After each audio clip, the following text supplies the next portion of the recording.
3 people are dead. 1 person is in hospital after a small plane crashed in South Florida. Authorities in Boca Raton says the plane created a fireball when it hit the ground near a major interstate highway, injuring a person in a nearby car. That person was taken to hospital with non-life-threatening injuries. The plane went down at around 10:20 a.m. after departing from Boca Raton Airport bound for Tallahassee. All 3 people on board were killed. The cause of the crash is now under investigation. At approximately 10:12 a.m., our fire dispatch and police dispatch got a call for a plane in trouble. Our units responded to the Boca Raton Airport per our policies. The aircraft had apparently some mechanical issues and went down here on Military Trail.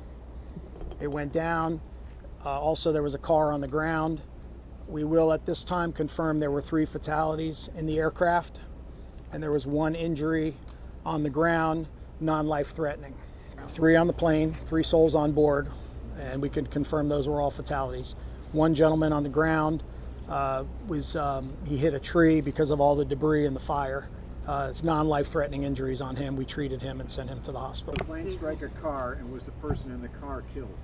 No, non-life threatening injuries on the gentleman in the car. He was in the car? Yes, sir. Where is he now? Did the plane actually hit the car, or was it from? No, it was from the fireball on the ground. He drove through apparently the fireball, and this is unconfirmed. Were there any calls beforehand of the plane in distress in the air?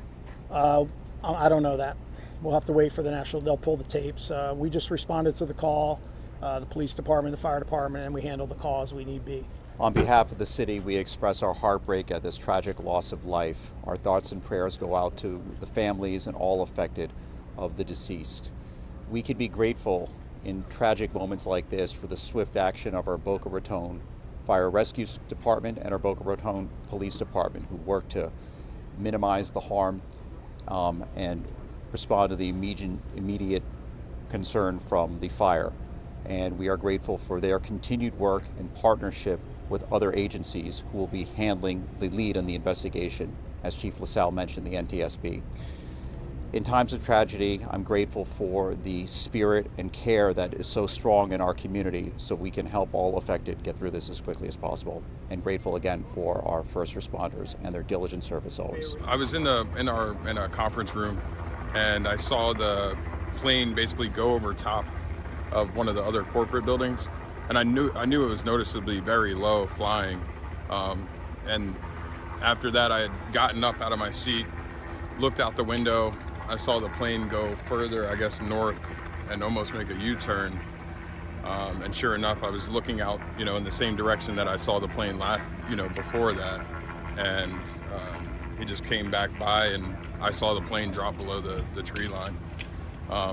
So you actually saw it drop below? Yes.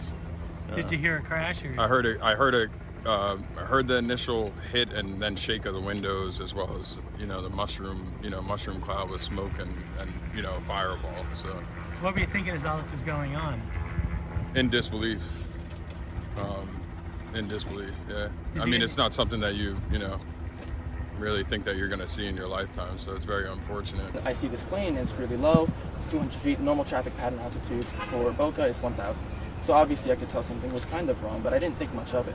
When I was in class, since our instructor for the class is the chief pilot of our flight school at Boca Airport, he told us exactly what happened, and my mind immediately thought of that plane, because it was not that long after I saw it. So yeah, it kind of shook me a little bit.